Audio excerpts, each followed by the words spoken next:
Hey, this is Monty Colvin from Monty's Rockcast and the band Galactic Cowboys. Now, what some people don't know is I'm also an artist extraordinaire.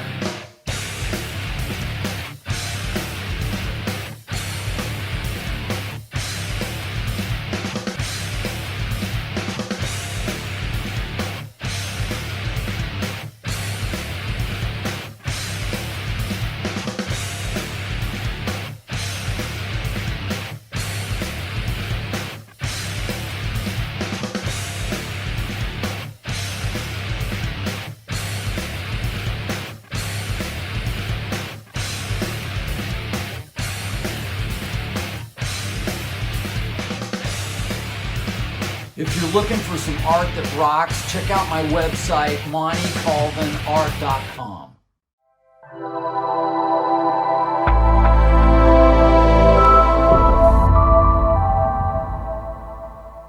All right, well, here we are back with another episode of Aftershocks on AftershocksTV.com on the CMS network. And joining us today, we got with us vocalist extraordinaire, Mr. Tim Ripper Owens. Tim, thanks for coming on, man. Appreciate it. How you doing? Thanks, Mac. I'm good. How about you? I'm doing good, man. Really good. Thanks for asking. So, yeah, man, Sermons of the Sinner, debut full length from KK's Priest out August 20th.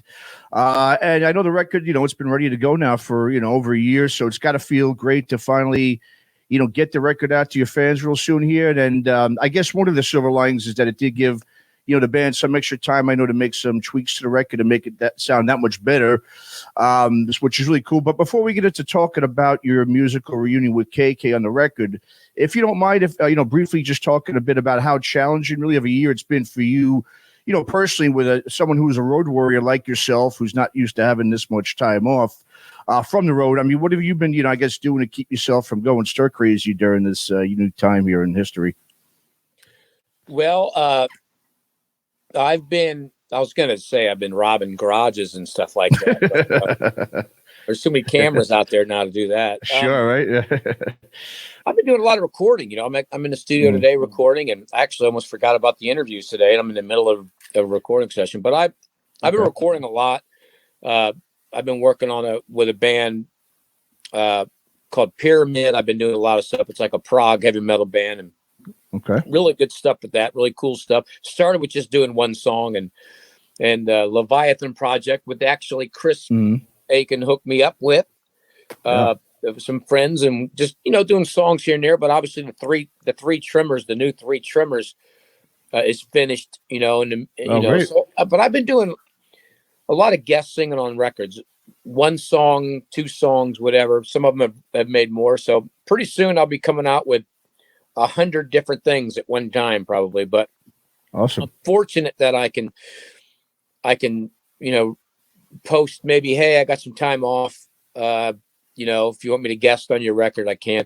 Because listen, I've never done it this much. I'm used to touring, like you said. I tour, 75% of the year. I'm on the road solo or with the Three Trimmers, and planning on doing it now with KK. So, I had to do something to pay the bills, and instead of being a greeter at Walmart, the funny thing is, people will go, "You do too much stuff. You do too many bands and projects," and I say, well, listen, if I went and got a regular job and didn't do any music, then you would be like, oh my God, he's got a regular job. And listen, I do music. I sing a lot.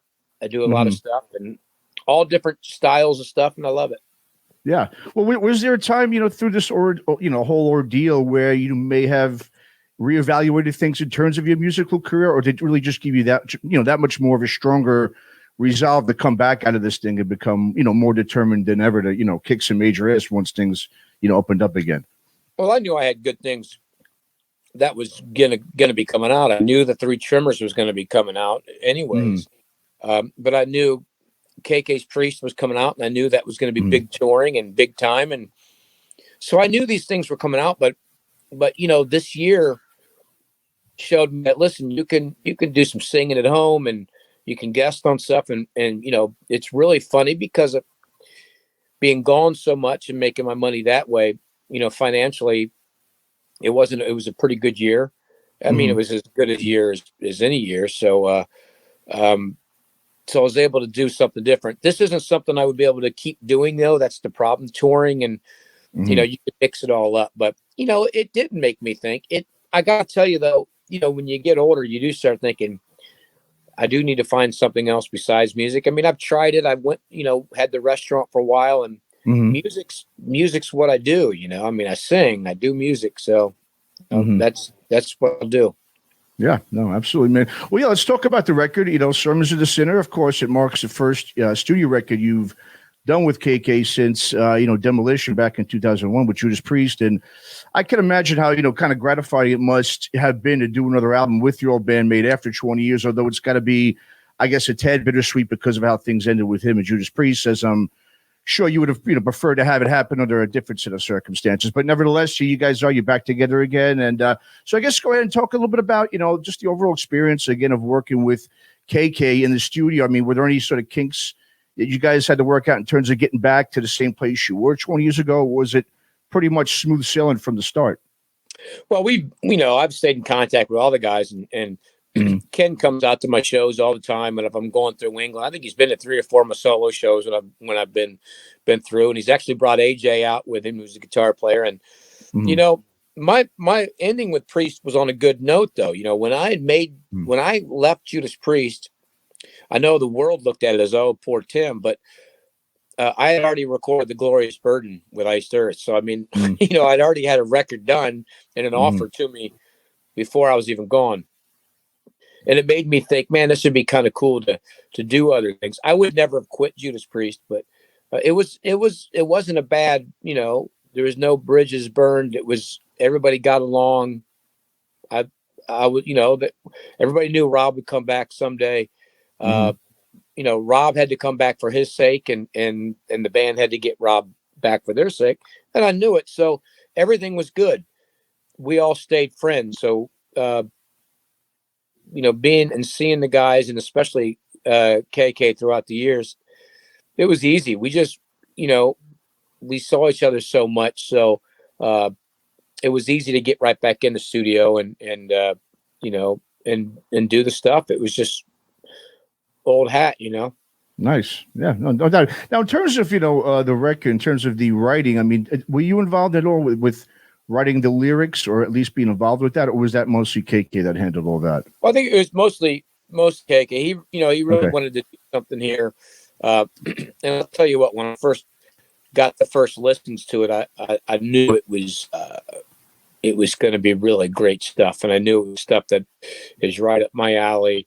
Vocally, it was written for me. That was the other difference as well. I mean, Ken knew that I could sing anything he would throw at me, whether it was high notes. There's really funny because people say, oh, man, listen, Ripper, I didn't know you could sing that higher. Listen to you singing like that. It sounds like this. I'm like, I've sang like that on every record I've done. Yeah. People are like, wow, you're trying to sound like Halford. It sounds like Painkiller. I'm like, Scream Machine, Angie Will Die, the whole Iced Earth stuff, the 3 Trimmers. I'm always like, everybody, I'm not sounding like anybody. I sound like me. And Ken knew that. He just said, I'm going to write this, and Ripper's it's perfect for him. So it was great. Yeah, no doubt. One thing like you just alluded to, obviously, is, I mean, you're vocally, I mean, you're top of your game as good as you've ever, been doing it, I think, man, personally. And it's really impressive to hear how you can sing really as well as you do at this age, in stage of your career. It seems almost pretty effortless on a lot of the songs, like the title track on Hellfire, Thunderbolt. How were you, really able to maintain your vocal prowess after all these years? I mean, is there anything you do specifically to nurture, your vocal cords so that you can continue to sing at such a high level at this point in your career? I mean, do you have to make minor changes here and there as you're getting older to what, how you approach your singing? I think now I just pray that I'm going to be able to do it. Oh, Lord, please. Yeah. Listen, it's not as easy as it was. I have the vocal still there, but if I only had the ease that I had when I was younger, and the knowledge that I have now, I'm a lot raspier and ballsier now, I think. Okay. More mids in my voice, but I have to work a lot harder. I gotta, my voice is pretty trashed right now. This is the second song I was working on today in my studio, and You know, it's not the same voice. I have to take care of it. I can get out of my voice what I've always gotten. You know, like I said, people are like, "Oh, you can still hit those high notes." And I'm like, I have on every record. I still can't believe that. The people say that must not follow my career at all. But yeah, I try. Listen, it's my job. I mean, it's one of those things that you have to really work hard at. But it's a lot harder to do now. And you know, I got to drink a lot more water, and I don't talk much when I do stuff. I kind of just you know I'm quiet and don't talk too much. Okay, yeah, no doubt. Well, we talked to KK a couple of weeks ago, and he was talking about how we're coming to a time now where our metal heroes like himself are inching closer and closer to retirement, and it's coming so quickly. I think many of us, including myself, I mean, I don't even want to think about it. It's just one of those things it's coming, but you kind of don't really think about it too much. But we've been watching it happen with a lot of classic rock musicians. Obviously, Ronnie James Dio, Lemmy, of course, are no longer with us. So naturally, I think it's musicians, like yourself, who are going to be sort of, I don't want to say expected, but people are going to kind of look to you to sort of carry that torch if this thing is going to continue to survive. Do you personally, and maybe some of your peers in your age group, do you feel like you want to and sort of need to put that, weight on your shoulders once these pioneers are no longer with us, that they can't, I should say physically at least go out there and carry that torch? Or are you with a mindset where it's like, you know what, there's never going to be anyone like the originals, and it's sort of better to sort of celebrate and have the younger generation of metal musicians sort of forge their own path in order to carry this forward? I mean, everybody there's ones in every generation. I mean, and you keep going. And we're not trying to be our heroes. I mean, I'm not trying to be Ronnie or Rob or whatever. I mean, every generation has their own people are there. It's different. I mean, obviously Judas Priest and Ronnie and Maidens, they come from the heyday of heavy metal from the 80s. So they're going to be giant pioneers, right? I mean, they're in the 70s and 80s. But they're, all the kids, my nephews, they all have their bands. I don't even know who they listen to at the time. I've never heard of them. But they sell boatloads of records and they do big shows. I mean, there's always going to be each generation. I mean, you have the era of the Disturbed and the different bands, and I don't want to. I'm just here. Listen, I don't even think about it. I just sing, man. I have fun singing. I'm not out there to, I do what I love to hear that from people when they send me these great messages and tell me why they got into metal and stuff, and I think it's great. I just always think about all the heroes I have, and every generation has it, And the thing is, we don't have to know who the younger people's guys are. I mean, why should we? Everybody's like, well, there's no Maidens out there. Well, there still is. They just, my parents didn't listen to Maiden. They had their music.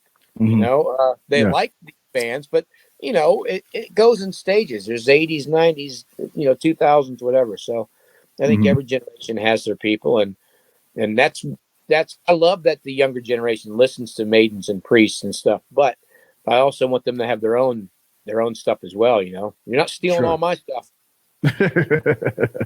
No, man, no doubt. Well, I mean, speaking of, just real quick of KK, he's regarded as obviously as not only a legendary metal guitarist, and songwriter, but he's also considered, one of the most genuine and down to earth guys, in metal as well. I mean, he's one of a kind in terms of a guy who, in his stature and how well he treats his fans.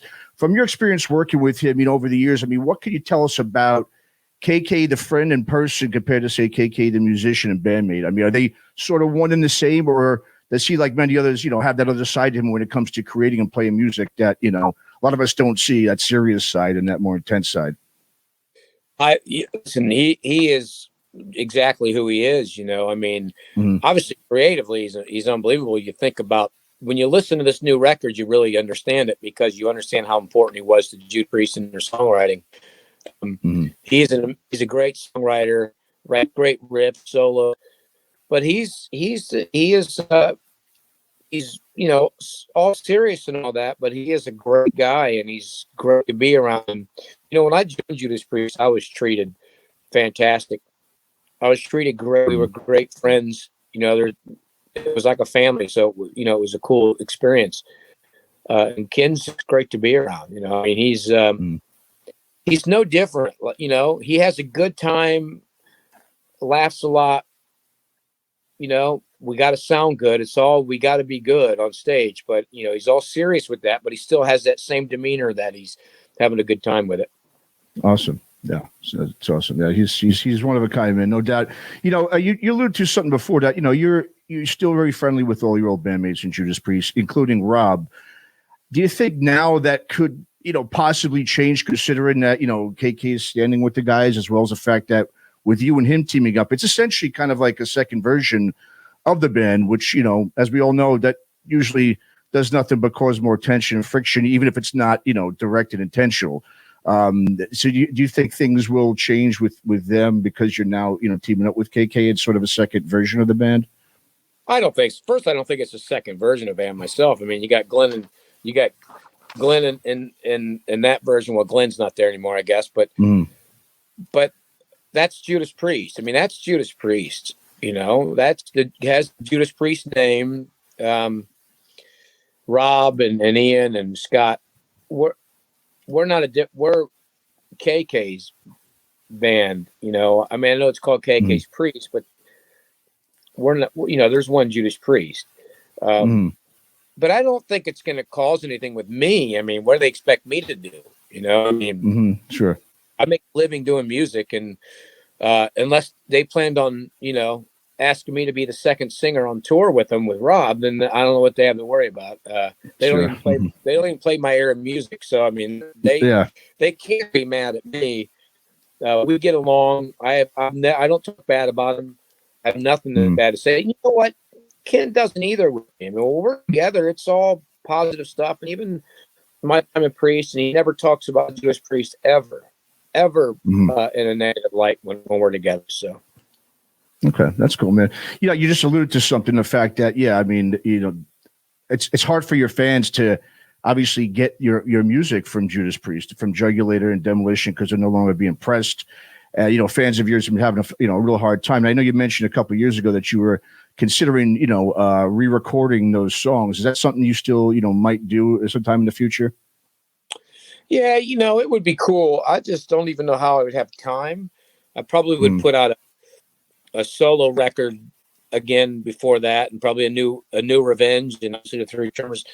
It would be really cool. I think what would probably be a better idea is to, you know, take 5 of my favorite songs off of one album and 5 of my favorite songs off the other album and make a record. That would be kind of cool to do. Or, you know, do a live show of, you know, take 5 or, you know, 10 songs and have them in the live set and, you know, put out a record like that. But it would be really cool.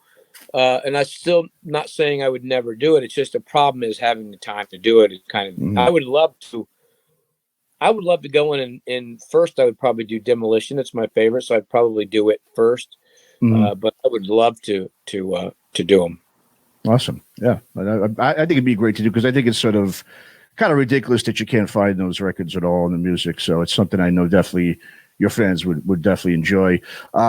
Just quickly to talk about a few of the other bands you've been involved with more recently. You know, obviously you just talked about the Three Tremors. You got a new record coming out with them. What about Charred Walls and the Damned? Anything in the works with them eventually, or is that sort of kind of finished for now? Well, now that I've read today on Twitter that Richards wears socks on the airplane into the toilet in there on the airplane, he gets all pee on his socks. And he peed his pants on a flight. I just read that he sat and he couldn't get up, so he just peed. Sal said he sat in it for 3 hours. I'm like, wow, okay. No, I would love to be one again. I don't know how we would have time, but whenever Richard gets it together and wants me to do it, the last Charred Walls record was my favorite. And it was great. I love the Charred Walls stuff. Really, really like it. So I would definitely love to do another Charred Walls record. Listen, I put records out. I make music and sing on stuff. So yeah, Charred Walls, yeah. I got all the time in the world. I put out 2 albums a month. Nice. That's impressive, man. And what about Spirits of Fire? Because I thought that was a really awesome record with you and Chris Caffrey and Steve DiGiorgio. Is that something that's just sort of a one and done, or you guys may be thinking of doing something? No, they're doing another one. Okay. it didn't work out. So with me, so they've even though we started the band, I think it just didn't work out with myself and the label. Okay. So I pulled away from the project. You know, it's just Okay. it was great, man. What great musicians and good friends, and Mhm. I loved it. But yeah, it just didn't work out with myself, which was okay with me because I had a lot of other stuff going on. So that's why it was easy for me to say no, I can't do it. You know, I mean, it just wasn't a good offer. The offer wasn't on the table for me to do it again, so I just pulled away. Sure. Well, how difficult is that? I mean, do you, when it comes to, these projects that are offered to you, is it one of those where you're going to, usually take something if it comes to you and you have the time, or are you sort of selective of which ones you pick? I mean, how does it work with you? Because you've got so much that's thrown at you all the time. Well, I'm not super selective. I mean, if I have the time, I'll do things because I love to sing. I love sitting in the studio. I mean, I make a living and get paid to sing. So, I mean, I've sang on things in the past months from, something we'll probably never hear, and just a lot of great stuff. I mean, you can find it all on social media. They post it out there. Guess, you go on YouTube or whatever. But I don't turn a lot away because I like to sing. I like to make money and I like to sing. I mean, that's what I do for a living, Sure. And, yeah. And then I love to see, if it's something that I might not think is great at first, I love to see what I could do to it and try to make it better. And I get a lot of stuff though that is, like I said, the stuff I've been working on with the pyramid stuff and all the stuff. I mean, the one right now I'm working on with the Leviathan project, I was just singing right now to a song before. Nice. And you know what? It's just great to do it. I mean, just got offered to do one in Australia, and I got offered to sing a chorus of one today. And you know what? That's what I do. I love to sing, and it's all different vocal stuff. The greatest part is it could be a death metal vocal style to a operatic vocal style to all over the place. 80s sounding, rock. It's just all kinds of stuff. So it's fun to do. Yeah, no doubt. So talking about touring, I mean, I did see you have a handful of some dates that you've got lined up right now. I guess tell us, what your plan is for touring at the moment now that obviously the world's finally opening up again with live music. Well, I mean, it'd be easy for me to tour. I have an offer to tour all in America right now, solo.